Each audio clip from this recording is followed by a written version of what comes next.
Bonjour, c'est Kevin et bienvenue dans ce podcast numéro 3, podcast dans lequel on va voir les risques à prendre. Alors les risques à prendre quand on se lance en affiliation, les risques à prendre quand on se lance dans un business sur Internet de manière plus générale. Juste avant, je te rappelle, tu as toujours le plan d'action de la semaine du Boarding Pass dans lequel je te montre comment tu vas pouvoir créer un site express. Voilà, c'est la combinaison de 1, 2, 3, 4 plans d'action que je te remets dans ce plan d'action de la semaine. Donc en gros, pour seulement 97 €, tu vas avoir accès à peu près 297 € de valeur. Donc tu as 3 plans d'action qui sont intégrés, qui ont déjà été créés. Tu vas avoir également une formation pour faire ton référencement d'une valeur de 197 € et tu vas également avoir accès aux 3 prochains plans d'action du Boarding Pass. Donc là, c'est la fête. Je te laisse aller regarder tout ça. Tu as le i comme information qui s'affiche en haut à droite. Tu cliques dessus et voilà, tu as la vidéo de présentation. Et si tu veux directement souscrire, tu as le lien dans la description de la vidéo YouTube. Voilà, ça c'est fait. On va pouvoir donc rentrer dans le vif du sujet. Donc pourquoi est-ce que je te parle des risques à prendre? Donc c'est vraiment hyper important, hein. On est en mode podcast, donc tu peux aller faire ta cuisine, faire ton ménage, je ne sais pas, être dans le métro, peu importe, et écouter attentivement ce que je vais te dire dans la suite de cet audio. Pourquoi est-ce que je parle de ça? Simplement parce que depuis quelques temps, tu as Google qui fait pas mal de mises à jour. Donc des mises à jour sur Google, voilà, il y en a une qui est tombée courant mai, qui a tapé assez fort sur pas mal de sites en affiliation Amazon. Alors pourquoi ils ont tapé dessus? Simplement parce que tu avais des sapins de Noël en mode affiliation, tu avais au moins 10 liens par page. C'était vraiment des sites qui étaient faits pour faire de l'affiliation Amazon et Google a dit bah écoutez, aujourd'hui j'ai plus envie. Donc tous ceux qui font de l'affiliation Amazon de manière outrancière, je vous mets une petite claque et je vous rebute dans les bas-fonds de Google. Donc en gros, tu perdais 50 voire 70% de ton trafic. Donc à savoir que c'est remonté pour la plupart des personnes qui faisaient des sites de niche.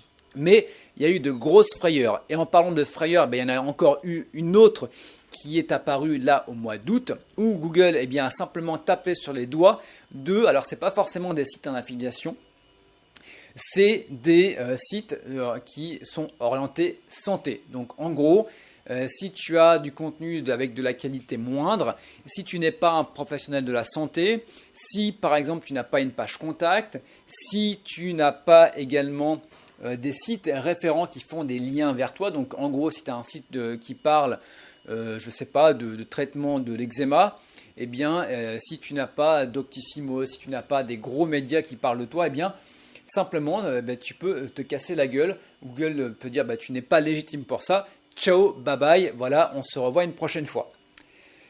Donc, ça fait un petit peu mal parce que ce qui se passe, c'est qu'on ne sait jamais vraiment quelle sera la prochaine mise à jour de Google et qu'est-ce qu'elle va viser. Donc là, quand tu es dans cette situation-là, tu as deux cas de figure. Tu as deux manières de réagir. Tu peux baisser les bras, tu peux faire la technique de l'autruche, tu peux faire la technique du salarié de base qui va faire grève, qui n'est pas content, qui en a marre et qui va quitter son job. Peut-être pas quitter son job, mais voilà, alors ça n'a rien de péjoratif, hein, mais voilà, un peu, c'est la personne qui va se plaindre, tu vois, la personne qui va se plaindre, voilà, c'est pas juste, voilà, j'avais un super site, ça s'est cassé la gueule, ou c'est trop dur maintenant, etc., etc. Et voilà, on va être honnête avec nous-mêmes. À part te plaindre et faire chier les gens de ton entourage, ça n'apportera absolument rien. Tu ne vas pas gagner plus d'argent. Tu ne vas pas remonter un site. Voilà, à part te plaindre pour te plaindre, ça ne servira pas à grand-chose. Ou alors, tu as la deuxième manière qui est celle forcément que je t'invite à suivre et c'est celle que je suis également pour mon business. C'est de persévérer et de trouver des solutions. Donc, qu'est-ce qui se passe quand, par exemple, Google te fait une mise à jour sur l'affiliation Amazon et te dit ton site ne fait que de l'affiliation Amazon, donc je te mets une petite claque. Là, simplement, tu vas dire ok, d'accord, donc mon contenu à 80% fait la promotion de produits Amazon. On est vraiment sur un fait pour Amazon. C'est simple, je vais peut-être enlever quelques liens. Je vais peut-être rajouter du contenu pour avoir un ratio de contenu informationnel qui va être de 80-20 par exemple. Qu'est-ce que je vais faire d'autre? Eh bien, je vais mettre des sites avec voilà, je vais faire du meilleur contenu. Je vais faire des meilleurs backlinks. Je vais diversifier également. Alors pourquoi pas ne pas diversifier les thématiques? Pourquoi ne faire uniquement des sites en affiliation Amazon? Tu peux faire des sites en affiliation santé, tu peux faire des sites en affiliation rencontre, tu peux faire des blogs, tu peux faire sur le voyage. Tu vois, c'est ne pas te cantonner à une seule thématique. Et tu peux également orienter ton site vers un site qui va être un site en affiliation classique, un site de niche. Tu peux l'orienter vers un site d'autorité. Ça va te demander un peu plus de travail, un peu plus de temps. Mais au final, si tu as un site d'autorité, ça sera beaucoup plus difficile à Google. Enfin, tu vas plutôt passer dans les mailles du filet de te faire tomber. Voilà. Donc, c'est quelque chose à prendre en considération. Alors, on est d'accord, ça peut paraître éprouvant. Ça peut se dire, putain, je vais encore devoir rajouter une couche. Sauf que l'avantage, si tout le monde commence à penser comme ça, la concurrence, imagine, voilà, tu as 10 personnes, tu en as 9 qui abandonnent, on va dire 8, et tu en as 2 qui persévèrent. Les 2 qui persévèrent, le truc qui va se passer, c'est que ça va être moins difficile qu'il n'y paraît parce que, il y a 8 concurrents en moins. Donc si toi tu persévères, si toi tu commences à bosser sérieusement, si toi tu commences à mettre les mains dans le cambouis, à essayer de comprendre, alors on est d'accord, tu as toujours la part de risque que ça ne marche pas. Mais tu as aussi la part où ça va forcément, où ça va marcher. Et si ça marche, tu vas être le seul sur ton marché. Tu vas être le seul sur la thématique. Donc forcément, tu auras beaucoup moins de concurrents et tu vas gagner plus d'argent derrière. Et bon, il y a toujours cette expression, en général, plus c'est dur. Et là, c'est relatif, hein. Dur, ça dépend vraiment pour qui veut l'entendre. C'est pas forcément plus dur. Mais généralement, on a beaucoup moins de concurrence.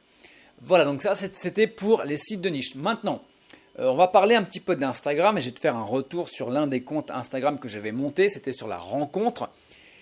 J'ai fait le bourrin. Je me suis dit, je veux gagner de l'argent très rapidement. Donc j'ai monté le compte Instagram. J'ai automatisé direct, j'ai mis le lien vers un site de rencontre et là, en même pas l'espace de 24 heures, j'ai été radié. C'est même pas j'ai été bloqué ou généralement ils te demandent de vérifier ton numéro de téléphone ou de vérifier ton adresse email. Je voulais me connecter à mon compte et c'était simple, ce compte n'existe pas. Donc j'ai passé 1 à 2 heures à monter tout le compte parce que j'avais fait un truc quand même assez joli. Et là, bam, je me suis pris une claque. Donc là, pareil. Tu as deux manières de penser. Tu as la manière simple où, écoute, ça ne marche pas, j'abandonne. Ou alors, tu as le deuxième choix. Alors, j'ai mis un petit peu de temps quand même à faire ce deuxième choix. Hein. J'ai un peu laissé de côté, j'ai ravalé un peu ma salive. Eh bien, ce deuxième choix, c'est de relancer un compte et en testant d'autres choses. Donc, me dire pourquoi est-ce que je me suis fait bloquer? La première des choses, c'est peut-être parce que j'ai automatisé directement avec Jarvis. Donc, je n'ai pas automatisé la première semaine. Ensuite, ça peut être, j'étais sur un compte public. Peut-être que sur la rencontre, un compte privé, ça passerait un peu mieux parce que je vais me faire beaucoup moins signaler. Donc, on va tester. Qu'est-ce que ça peut être également? Eh bien, ça peut être en fonction des images que je vais utiliser. Ça peut être également le lien que j'ai mis dans ma bio. Est-ce que c'est directement un lien affilié? Est-ce que je peux trouver une manière de faire une page sandwich? Est-ce que sur cette page sandwich, je peux faire en sorte de ne pas faire un WordPress classique, enfin un WordPress gratuit, mais un WordPress payant avec une redirection vers le site de rencontre par exemple? Est-ce que je mets tout de suite le lien dans la bio? Tu vois, c'est pas mal de choses à tester. Donc là, j'ai retesté et le site, ça fait à peu près 2 semaines qu'il est en ligne. Voilà, j'y vais vraiment tranquille. Là, je vais pouvoir commencer à mettre en place la monétisation et l'automatisation du follow, no follow et like avec Jarvis. Et on va voir ce que ça va donner. Ce qui est intéressant là pour ce compte Instagram, c'est que c'était vraiment l'appât du gain. Parce que avec la plateforme d'affiliation que j'utilise, on est entre 2, 3, voire 8 $ par inscription gratuite. Donc tu vois, c'est un peu pour ça aussi que j'avais un peu forcé. Je me suis dit 8 $ par inscription, il suffit que j'en fasse, allez, ne serait-ce qu'une par jour.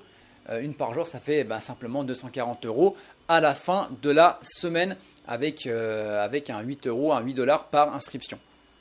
Voilà. Donc voilà, tu vois, c'est vraiment, comment te dire, je veux vraiment te faire prendre conscience que quand tu vas te lancer sur des sites de niche, quand tu vas te lancer sur des comptes Instagram, Pinterest, peut-être que tu as déjà eu des petits coups comme ça où tu as commencé ton site, tu as commencé ton compte Instagram, tu t'es fait bannir, ça n'a peut-être simplement pas marché comme tu le voulais. Eh bien, c'est de persévérer, vraiment de persévérer. Là, j'ai vraiment fait volontairement un podcast entre guillemets alarmiste, mais je te rassure, c'est quand même plus cool qu'il y paraît, surtout avec l'affiliation, parce que ça te permet de générer vraiment des revenus de manière passive. Tu vois, là, je suis en train de faire mon podcast et j'ai mon logiciel, j'ai mes sites de niche qui tournent, je regarde un petit peu de temps en temps, j'ai fait des ventes. Donc, on est vraiment plutôt pas mal. Voilà. Donc, si toi aussi, eh bien, tu veux générer des revenus grâce à l'affiliation, que ce soit avec des sites de niche, que ce soit avec les réseaux sociaux comme Pinterest, comme Instagram notamment, eh bien, je suis en train de créer une formation qui est gratuite. Donc, cette formation gratuite, ça sera sous forme de vidéos et également de mails. Je suis en train de la créer actuellement à l'heure où je tourne ce podcast. Donc, tu t'inscris, tu as un lien dans la description de la vidéo YouTube. Et dès que ça sera en place, je t'enverrai un mail où tu pourras te former gratuitement. Si tu as des questions, si tu as des interrogations, si tu as des suggestions, tu as les commentaires en dessous de la vidéo YouTube. Voilà, tu peux me les poser directement dans les commentaires. Et également, oui, alors forcément, on va sûrement me le poser, donc je préfère prendre les devants. Oui, je te ferai des propositions pour des formations payante, beaucoup plus complète, où je vais pouvoir t'accompagner pour créer un site de niche de A à Z, où je te montre comment faire vraiment. On va vraiment, avec une vidéo, etc. Comment créer un site de niche, comment trouver une thématique, comment savoir quels critères utiliser, comment monétiser, comment référencer. Voilà, donc c'est du gagnant-gagnant. Tu n'es pas obligé, bien sûr, tu auras toutes les billes pour le faire toi-même, mais je trouvais que c'était plutôt cool. Voilà, écoute, sur ce, je te laisse. On se retrouve très bientôt pour de nouveaux podcasts. À bientôt. Ciao. Bye bye.